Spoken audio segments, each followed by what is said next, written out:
Iran अब सिर्फ बयान नहीं दे रहा है, अब वो तैयारी में है। समुद्र के नीचे से मार करने वाली मिसाइलें, ड्रोन्स, रेड अलर्ट पर खड़े बेस और हर उस मोर्चे पर तैयारी जहां से अमेरिका और इजराइल का हमला संभव हो सकता है। टकर कार्लसन के साथ आए ताज़ा इंटरव्यू में ईरान के राष्ट्रपति इब्राहिम रईसी ने खुलकर दुनिया को बताया है कि उन्हें ट्रंप और नेतन्याहू पर जरा भी भरोसा नहीं है। उन्होंने कहा है कि अगर हमने भरोसा किया तो यह हमारी तबाही होगी। ये लोग शांति की बात करते हैं लेकिन युद्ध की साजिशें रचते रहते हैं। ईरान जानता है कि अगली लड़ाई सिर्फ टैंकों और मिसाइलों की नहीं होगी, ये मनोवैज्ञानिक जंग होगी जहां झूठे प्रचार, धमकियां और रणनीतिक घेराबंदी से उसे तोड़ने की कोशिश की जाएगी। लेकिन ईरान भी अब अकेला नहीं है। ब्रिक्स सम्मेलन में जो तस्वीरें आई हैं वो दुनिया को चौंकाने वाली थीं। रूस, चीन, दक्षिण अफ्रीका, ब्राजील और भारत सभी देश ईरान के साथ खड़े दिखे। और जब हमारे प्रधानमंत्री नरेंद्र मोदी भी वहां ईरान को बराबरी की नजर से देखा तो एक अंतर्राष्ट्रीय संदेश गया, ईरान अब अकेला मुल्क नहीं है। 12 दिन तक चली पिछली जंग ने ईरान को बहुत कुछ सिखाया। उसे अब अंदाजा हो गया है कि इस्राईल से सीधा भिड़ना आसान नहीं है, लेकिन नामुमकिन भी नहीं है, खासकर जब उसके पास हिजबुल्लाह, हौसी और अन्य प्रॉक्सी ग्रुप का नेटवर्क हो जो पहले ही मोर्चों पर खड़े हैं। और अब ईरान समुद्र में तैयारी कर रहा है। जो मिसाइलें पानी के नीचे छोड़ी जा सकती हैं उनका निशाना बहुत सटीक होता है और उन्हें रोकना बेहद मुश्किल है। ये वही तकनीक है जो अमेरिका की नौसेना इस्तेमाल करती है, लेकिन अब ईरान भी उसमें कदम रख चुका है। वहीं अंदरूनी हालात की बात करें तो तेहरान, मशहद और बंदर अब्बास जैसे शहरों में इमरजेंसी तैयारियां चल रही हैं। पायलटों को स्टैंड बाय पर रखा गया है, फ्यूल भरे जा चुके हैं और रेडी टू लॉन्च पोजीशन में खड़े हैं। ईरान अब सिर्फ अपना बचाव नहीं कर रहा है बल्कि दुनिया को दिखा रहा है अगर हमला हुआ तो जवाब इतना तेज होगा कि ना इजराइल की समझ में आ पाएगा और ना ही अमेरिका की। लेकिन इसी बीच एक खामोशी भी है। ऊपर से सब कुछ शांत है, तेल के दाम स्थिर हैं, न्यूज चैनलों पर ज्यादा कुछ नहीं है और राजनीतिक बयान देकर यानी हम शांति के पक्ष में हैं ये कहकर सब कुछ रफा दफा कर दिया जा रहा है। लेकिन जो जानकार हैं वो जानते हैं ये तूफान से पहले की खामोशी है। अमेरिका भले ही अभी खुलकर कुछ ना कह रहा हो, लेकिन उसके जंगी बेड़े पहले ही फारस की खाड़ी में तैनात हैं। इजराइल भी अपने एयर डिफेंस सिस्टम को फुल एक्टिव मोड में चला चुका है और इधर ईरान की रेवोल्यूशनरी गार्ड्स ने खुलेआम कह दिया है हमारा धैर्य अब खत्म हो गया है। क्या अगली लड़ाई अब निश्चित है या फिर कोई चमत्कार आखिरी वक्त में इसे टाल देगा? क्योंकि अगर एक भी मिसाइल चली, अगर फारस की खाड़ी में एक भी हमला हुआ तो पूरा वेस्ट एशिया धधक उठेगा और इस आग की लपेट में भारत तक पहुंच जाएगा। लेकिन व्यापारिक शांति सब कुछ जलाकर राख कर सकती है। इसलिए वो उतना साफ नहीं है जो दिख रहा है, बल्कि वो ज्यादा साफ है जो छुपा हुआ है। वही असली खतरा है और जब ये खतरा बेकाबू होगा तो दुनिया देखेगी कि ईरान एक मुल्क नहीं है, एक जज्बा है जो जुल्म सहता भी है और जरूरत पड़ने पर उसका हिसाब भी चुकता करता है।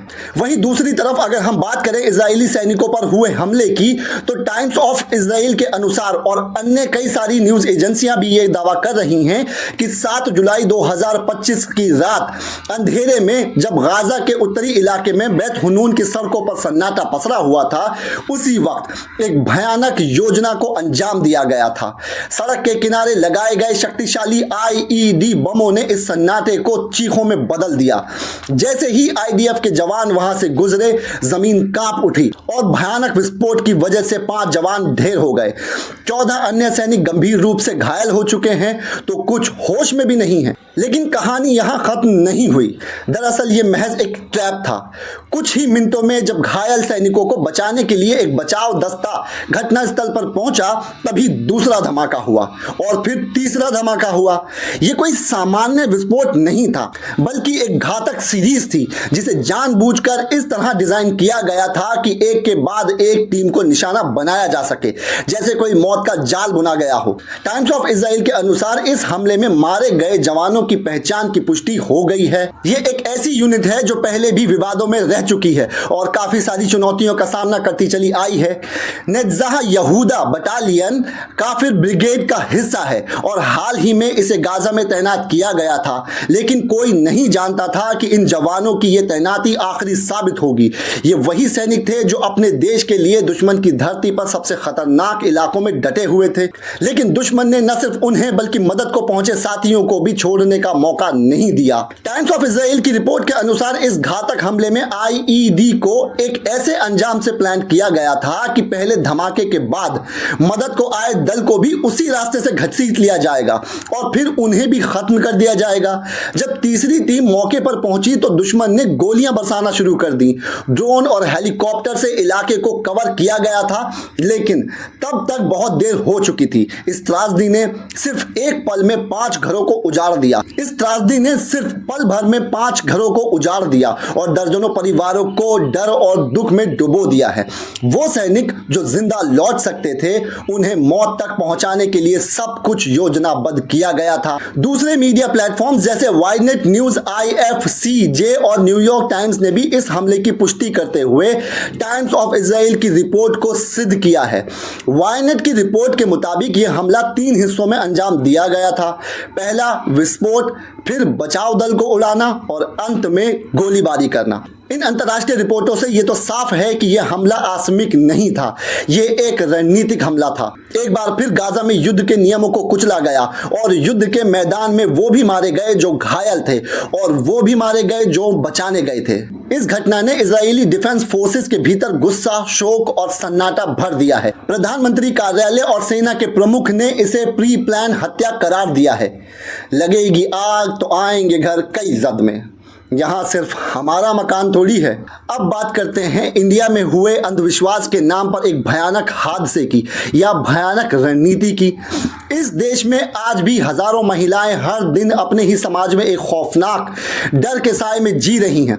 कम से कम 75,000 महिलाएं ऐसी हैं जिन्हें डायन घोषित किया जाने का खतरा हर वक्त बना रहता है। गांवों में लगभग हर जगह कोई ना कोई महिला है जिसे या तो खुलेआम या चुपचाप डायन करार दे दिया गया है। यह सिर्फ अंधविश्वास की कहानी नहीं है, यह सिस्टम की नाकामी है। जहां पंचायतें मौन हैं, पुलिस लापरवाह है और मीडिया तब तक नहीं जागता जब तक उसे अपने चैनल के लिए कोई हिंदू मुस्लिम मुद्दा नहीं मिल जाता। जिस बहस में हिंदू मुस्लिम का टकराव नहीं होता, तब तक मीडिया को वो खबर ही नहीं लगती है। सरकारें भी तब तक एक्शन प्लान नहीं बनाती हैं जब तक घटना अखबार की सुर्खियों में ना आ जाए। खोजी पत्रकारिता लगभग खत्म हो चुकी है। जो नारीवादी आंदोलन है, जो महिला अधिकारों की बात करते हैं, वो भी दलित, मुस्लिम और पिछड़ी जातियों की महिलाओं को इस हिंसा पर लगभग चुप हैं। डायन के नाम पर भीड़ किस तरह हमला करती है, ये हमने बार बार देखा है। कोई महिला थोड़ी मुखर होती है, किसी पंचायत में आवाज उठती है या अकेले जी रही होती है तो समाज उसे डायन कह देता है। बिहार के पूर्णिया में हाल ही में ऐसा ही एक हादसा हुआ है। एक परिवार के 5 लोगों को खंबे से बांधकर पीटा गया, फिर पेट्रोल डालकर आग लगा दी गई, वो भी तब जब गांव जिला मुख्यालय से 20 किलोमीटर दूर है और सरकार कहती है डिजिटल इंडिया सफल हो रहा है। इस घटना को अंजाम देने से पहले गांव में पंचायत हुई जिसमें यह फैसला किया गया कि उन लोगों को डायन के शक में मारा जाएगा। सवाल यह है, पुलिस को इसकी खबर क्यों नहीं मिली? प्रशासन क्या कर रहा था? सोनू कुमार जो इस घटना में मारे गए लोगों का बेटा है, भागकर जिलाधिकारी और एसपी को खबर देता है, लेकिन तब तक बहुत देर हो चुकी होती है। 2018 में सुप्रीम कोर्ट ने मॉब लिंचिंग को लेकर एक विस्तृत आदेश जारी किया था। हर जिले में नोडल अफसर बनाने की बात कही गई थी। अफवाह फैलाने वालों पर तुरंत FIR का आदेश दिया गया था। भीड़ को रोकने के लिए राज्य सरकारों को कानून बनाने की बात कही गई थी, लेकिन क्या वो आदेश जमीन पर उतरे? जवाब है नहीं। पूर्णिया जैसी घटनाएं बताती हैं कि सुप्रीम कोर्ट का आदेश भी अब भीड़ की हिंसा नहीं रोक पा रहा है। अगर आदेश लागू नहीं हो सकते तो क्या फायदा है ऐसे फैसलों का?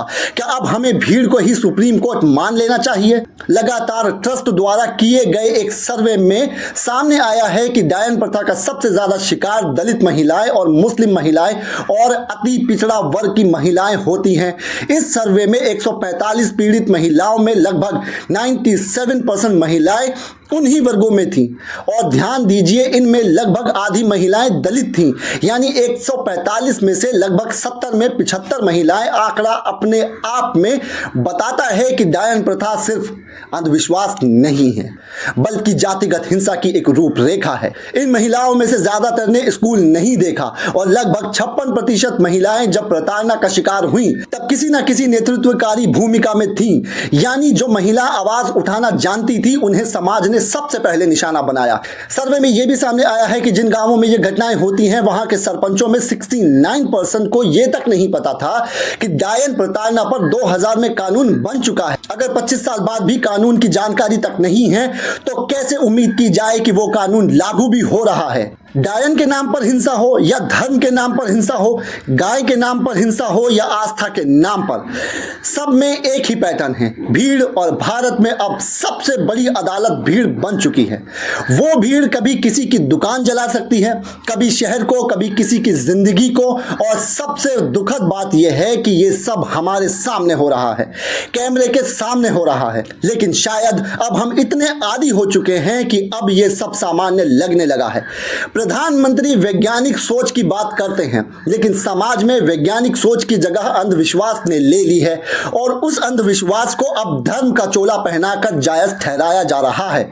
और अब धोखा सिर्फ समाज से नहीं, तकनीक से भी है। AI से आवाज और चेहरा चुराकर लोग फेक चैनल चला रहे हैं।